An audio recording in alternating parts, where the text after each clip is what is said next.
O extremo norte da Europa. No verão, o sol é rei. Mas os invernos são longos e escuros. Aqui, entre o Polo Norte e o Círculo Polar, a vida tem de resistir a mudanças radicais. Todos enfrentam os meses de escuridão e temperaturas extremas. Alguns podem preferir o inverno. Perigos mortais e beleza gelada andam de mãos dadas na noite polar.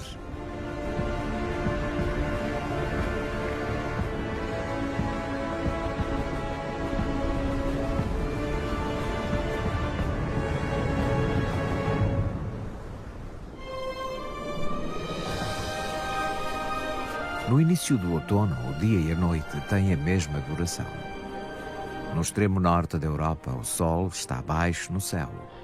As sombras ficam mais longas e, de agora em diante, os dias tornam-se cada vez mais curtos.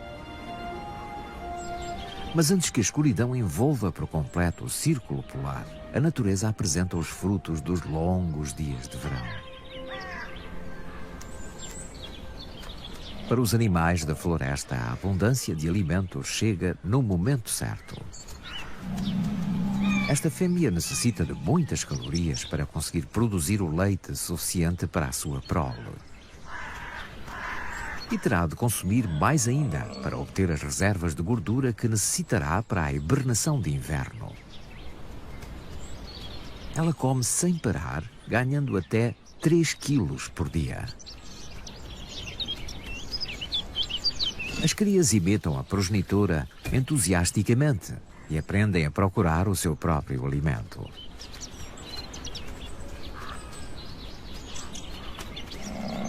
Mantêm-se perto da progenitora e sob a sua proteção. Restam-lhes apenas 2 semanas antes de se retirarem para a sua toca para hibernarem.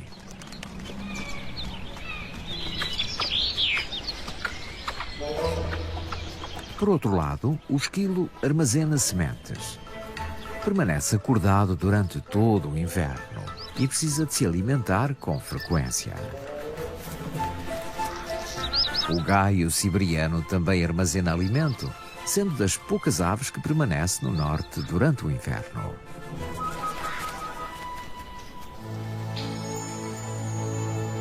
No final de setembro, as horas de sol vão diminuindo. No Ártico, o outono é muito curto. Nas pastagens de verão, o alimento abundou para as renas. No outono, continuam a armazenar as reservas de gordura para o inverno.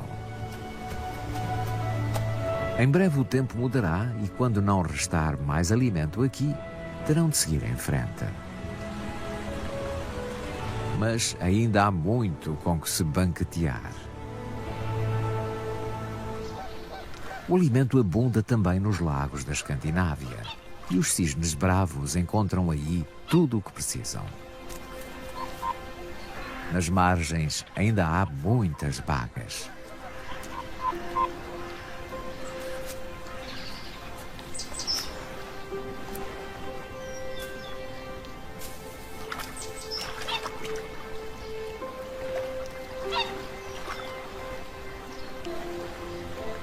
E nos lagos se encontram o seu alimento favorito, as plantas aquáticas.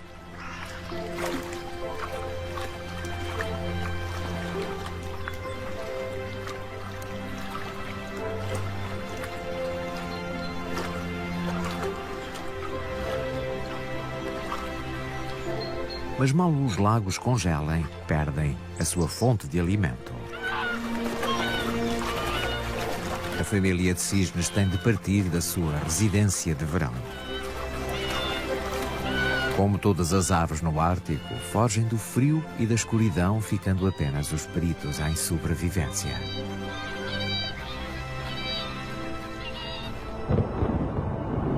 No início de outubro, as temperaturas descem e atingem valores negativos.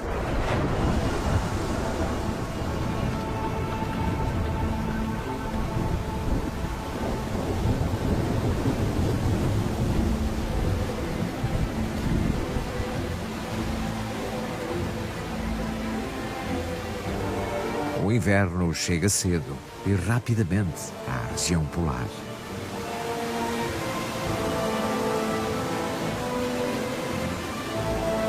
Com as temperaturas a rondar os 0 graus, a chuva transforma-se em granizo, que anuncia o inverno.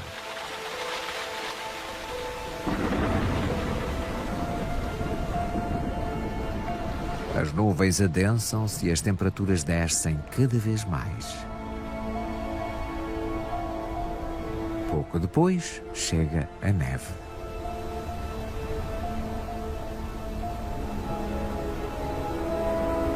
Toda a vida parece ter desaparecido.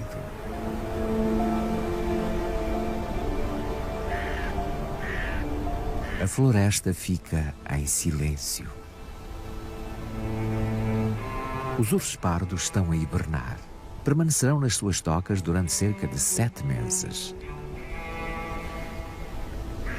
Poupam energia, abrandando os batimentos cardíacos e diminuindo a temperatura corporal. Ficam dependentes única e exclusivamente das reservas de gordura. É assim que sobrevivem ao duro inverno.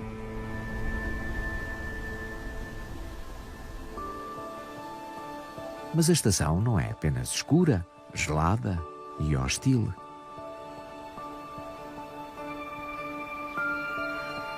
Naqueles dias em que o sol de inverno espreita sobre o horizonte, a paisagem transforma-se numa joia reluzente.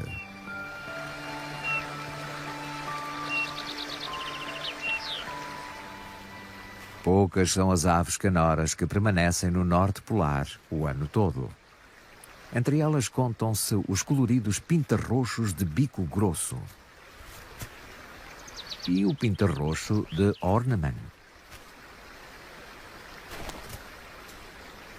São resistentes e ainda conseguem encontrar alimento.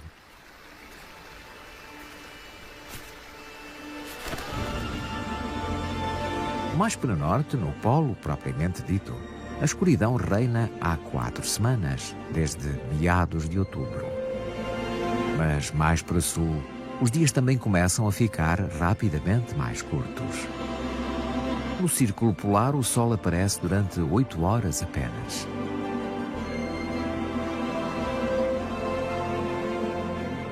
Os dias dourados do outono chegaram ao fim.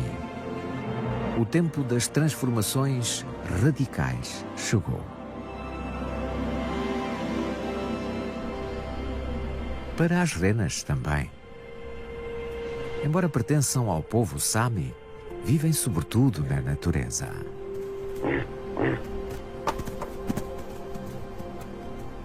Estão adaptadas a uma vida no frio e na escuridão, e até mesmo no mais árido dos invernos escandinavos conseguem encontrar alimento suficiente para sobreviverem. Embora para isso tenham de percorrer grandes distâncias. Em novembro, pequenos grupos juntam-se e formam grandes manadas. A certa altura, como se uma ordem inaudível fosse dada, a migração para as pastagens de inverno começa.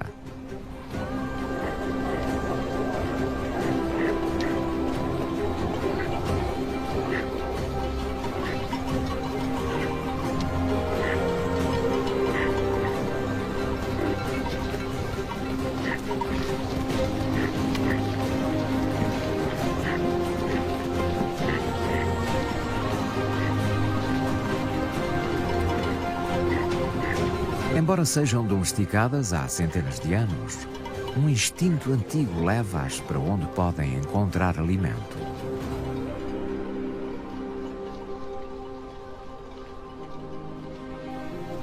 Os extremos sazonais nas regiões polares da Terra são causados por um fenómeno astronómico.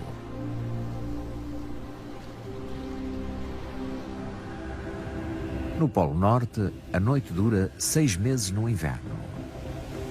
O motivo é porque o eixo da Terra está num determinado ângulo em relação ao Sol. À medida que a Terra orbita o Sol, ou o Norte ou o Sul obtêm mais luz. É isto que está na origem das estações. Quando o eixo da Terra fica mais afastado do Sol, é inverno no Norte. Por volta de 21 de dezembro, todo o círculo polar fica na sombra. Mas quando o eixo da Terra se inclina para o Sol, é verão no hemisfério norte. Por volta de 21 de junho, é dia em toda a região polar. Daí em diante, a sombra vai lentamente aproximando-se do Polo Norte. Até que por volta de 21 de dezembro, as sombras voltam a envolver todo o círculo polar. Foi atingido o auge da noite polar. No Polo, o Sol desaparece durante 6 meses. No norte da Noruega, no Círculo Polar, desaparece durante um dia apenas, antes de reaparecer sobre o horizonte.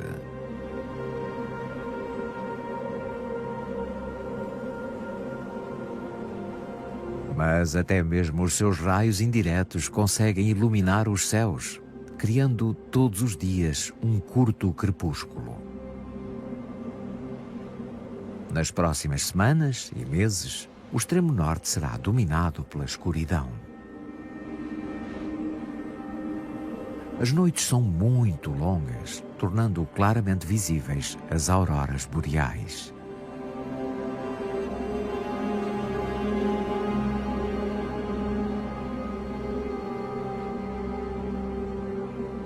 Quando o Sol desaparece, nem sempre as noites são escuras. Nas noites claras, a luz da lua é suficiente para muitos animais encontrarem alimento. Tal como a raposa do Ártico, muitos animais têm os olhos bem adaptados à escuridão. Possuem grandes pupilas e retinas altamente sensíveis. As renas também têm olhos muito sensíveis. E mudam de cor. De verão são castanhos claros e no inverno azuis escuros. Esta mudança de cor faz com que a luz incidente seja distribuída por mais fotorreceptores. Uma adaptação única, nunca antes observada noutros mamíferos. Além de escuro está um frio de rachar. Sem o calor do sol, as temperaturas estão constantemente abaixo dos 20 graus negativos. Juntamente com os ventos gelados, as condições não podiam ser mais hostis. Como é que os animais e as plantas conseguem sobreviver a um ambiente tão inóspito? O mais importante é conservar calor. E os bois almiscarados fazem-no como mais nenhum animal. São grandes, com orelhas pequenas e membros curtos. Ou seja, a superfície corporal é relativamente pequena em relação ao volume. Tudo isso evita a perda de calor. Também têm uma pelagem espessa e longa e uma camada basal de lã com cerca de 10 centímetros de espessura. Uma ampla camada subcutânea de gordura também ajuda a manter a temperatura corporal, pelo que as temperaturas de inverno pouco os afetam.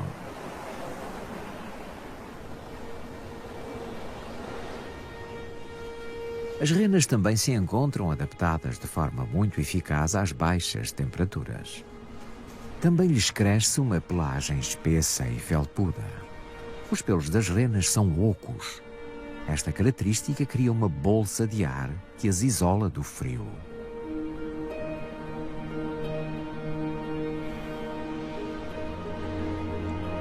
Imagens térmicas mostram que pouco calor escapa através da sua pelagem. O nariz da rena é igualmente invulgar. Graças à sua estrutura interna, o ar inalado é aquecido antes de chegar aos pulmões. E é uma zona muito bem irrigada. Pelas imagens térmicas, parece mesmo Rudolf, a rena do nariz vermelho.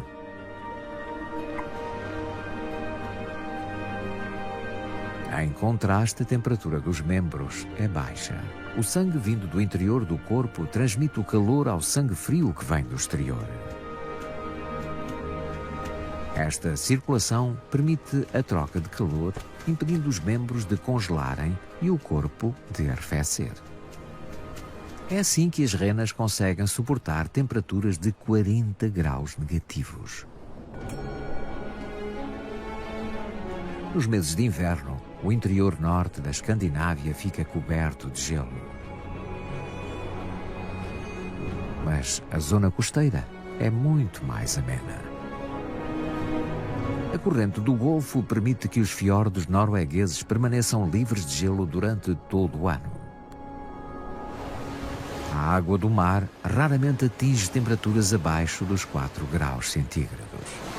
Está quente demais para congelar, independentemente de quão baixa seja a temperatura ambiente.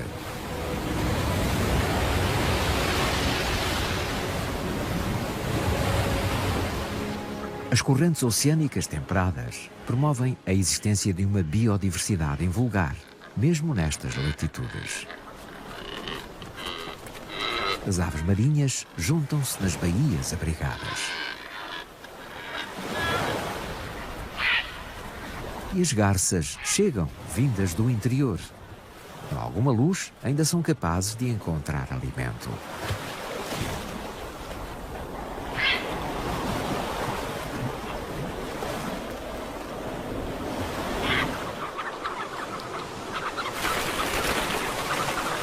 Os pilritos escuros deslocam-se em grandes grupos. São as únicas aves limícolas que passam o inverno a norte do Círculo Polar. As poucas horas de crepúsculo são mais que suficientes para se alimentarem. As águas dos fiordes noruegueses mais a norte constituem uma fonte de alimento natural incrivelmente rica. Milhões de arenques passam aqui o inverno.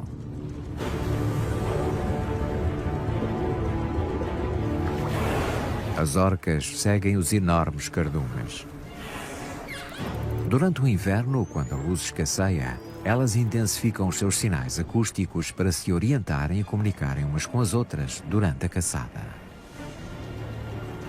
Algumas orcas empurram os arenques até à superfície, onde uma delas os aguarda. Bate rapidamente com a barbatana caudal no cardume. Os peixes ficam atordoados e tornam-se mais fáceis de apanhar. O alimento será mais que suficiente para todas. Durante estes ataques, as orcas matam toneladas de arenques, mas consomem menos de 1%.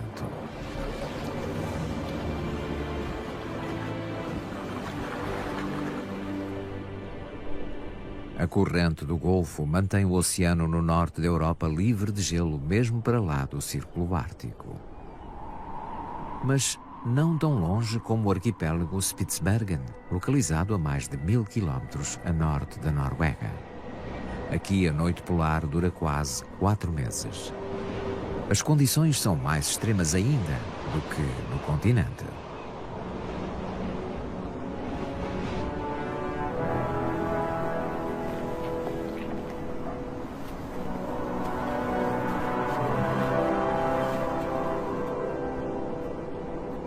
É nesta altura que o urso polar se encontra no seu elemento. Não há nenhum animal mais adaptado a seu habitat do que o urso polar.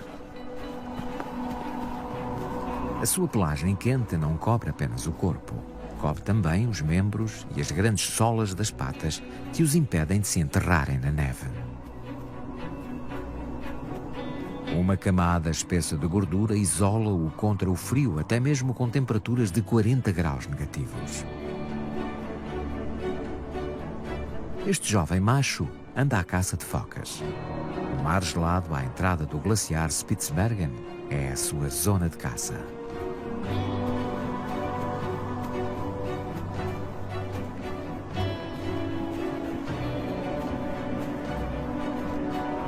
O urso polar não hiberna. Pelo contrário, é durante o inverno polar que se encontra mais ativo. E desde que haja gelo e neve suficientes, o urso polar é o incontestável rei do Ártico.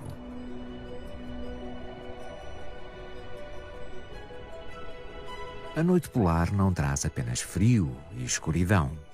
É o cenário de um fabuloso fenómeno da natureza. A aurora boreal transforma o céu noturno de forma mágica.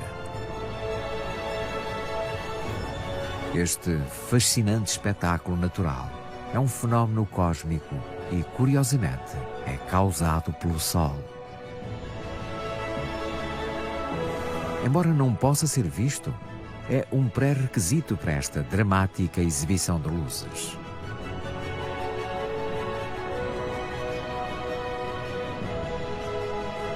O Sol lança para o espaço grandes quantidades de partículas carregadas, os chamados ventos solares. Quando eles alcançam o campo magnético da Terra, as partículas colidem com os átomos na atmosfera superior e forma-se a aurora boreal.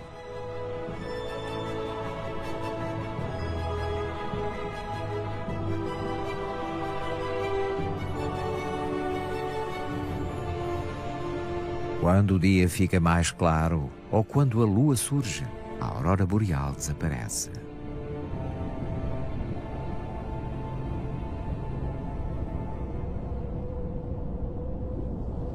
Durante o crepúsculo da noite polar, os animais têm pouco tempo para procurarem alimento. E quando o fazem, a camuflagem é um elemento-chave para a sua sobrevivência. No inverno, a raposa do Ártico exibe uma pelagem branca e densa. Na paisagem coberta de neve, torna-a praticamente invisível às suas presas. Para se proteger dos rigores do inverno, enrola-se, mantendo o focinho quente na pelagem. Em condições particularmente inóspitas, a raposa retira-se para a sua toca. As lebres árticas também mudam de cor da sua pelagem, de castanho acinzentado a branco, e ficam praticamente imperceptíveis. Só em movimento podem ser detectadas pela raposa do Ártico. E o perigo também está à espreita do céu. Mas a águia real não tem muito tempo para caçar. Embora tenha uma visão extremamente apurada, durante o crepúsculo ela tem dificuldades em detectar a presa. O lagopo de branco está camuflado quase na perfeição.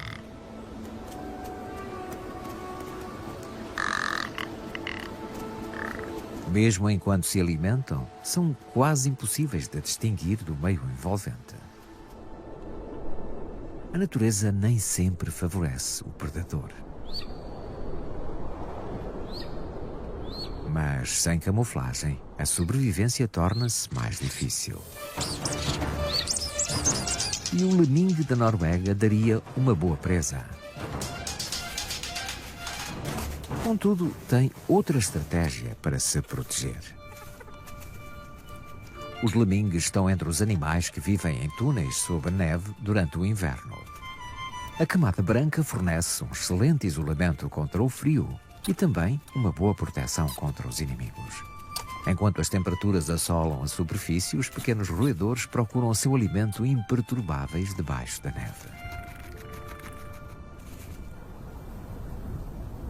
No final de dezembro, os crepúsculos no norte da Escandinávia são ainda muito curtos. A noite continua a dominar a região, bem como o clima extremo.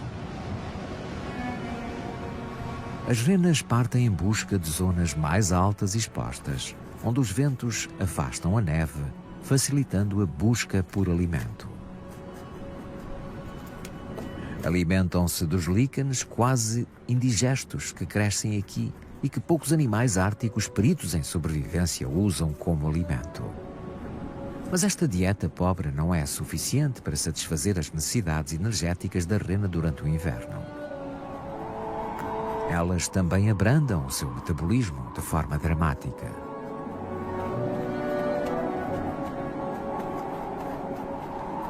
E dependem sobretudo das suas reservas de gordura. Apenas aqueles que se alimentaram bem durante o verão serão capazes de sobreviver durante o longo inverno. Os doentes e os fracos têm poucas hipóteses.